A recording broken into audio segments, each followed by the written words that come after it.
Welcome back to our channel. In this video, we'll take a trip back in time to the early days of one of the most iconic figures in film history, Charlie Chaplin. Through a collection of rare and historical photos, we'll explore the life of a young Chaplin before he became a Hollywood legend. Charlie Chaplin is widely regarded as the greatest comic artist of the screen and one of the most important figures in motion picture history.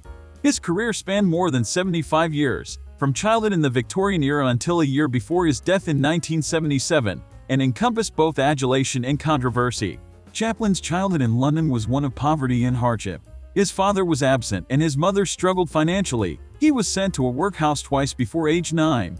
When he was 14, his mother was committed to a mental asylum. Chaplin began performing at an early age, touring music halls and later working as a stage actor and comedian. At 19, he was signed to the Fred Karno Company, which took him to the United States. He was scouted for the film industry and began appearing in 1914 for Keystone Studios. He soon developed the tramp persona and attracted a large fan base. He directed his own films and continued to hone his craft as he moved to the S&A, Mutual, and First National corporations. By 1918, he was one of the world's best-known figures. In 1919, Chaplin co-founded the distribution company United Artists, which gave him complete control over his films. His first feature-length film was The Kid 1921, followed by A Woman of Paris 1923, The Gold Rush 1925, and The Circus 1928. He initially refused to move to sound films in the 1930s, instead producing City Lights 1931 and Modern Times 1936 without dialogue. His first sound film was The Great Dictator 1940, which satirized Adolf Hitler.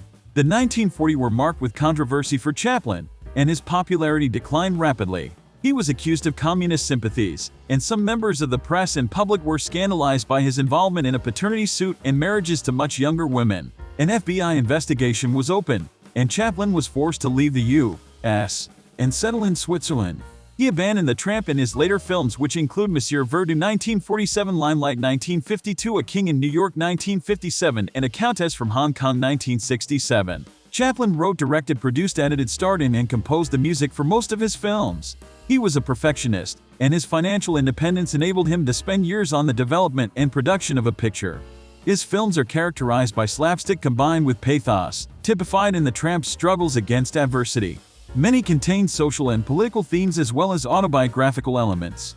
He received an honorary Academy Award for the incalculable effect he has had in making motion pictures the art form of this century in 1972, as part of a renewed appreciation for his work. In 1998, the film critic Andrew Sarris called Chaplin arguably the single most important artist produced by the cinema, certainly its most extraordinary performer and probably still its most universal icon. He is described by the British Film Institute as a towering figure in world culture, and was included in Time magazine's list of the 100 most important people of the 20th century for the laughter he brought to millions and because he more or less invented global recognizability and helped turn an industry into an art.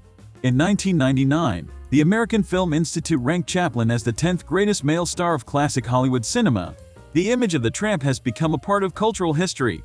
According to Simon Lubish, the character is recognizable to people who have never seen a Chaplin film, and in places where his films are never shown.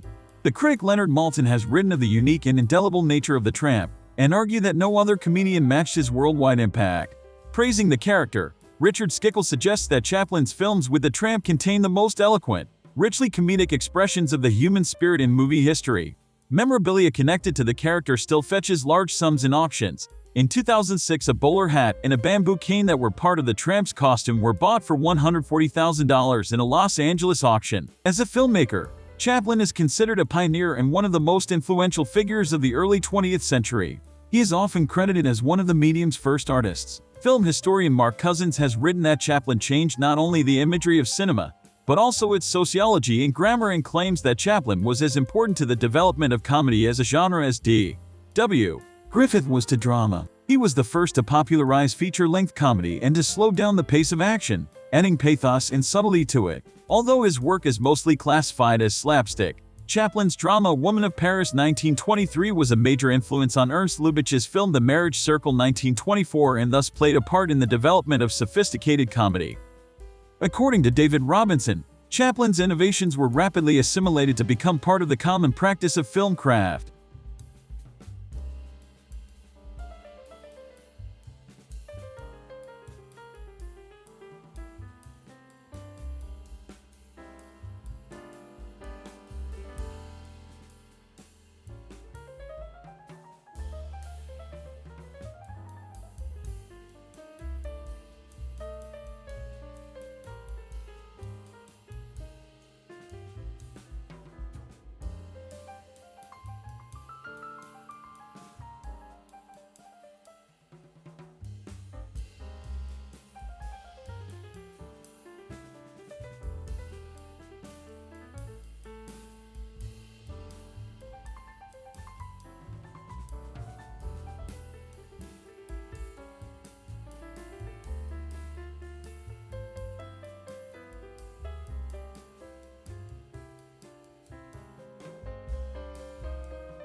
subscribe to the channel and rate the video in the comments, as well as other interesting videos I have on my channel.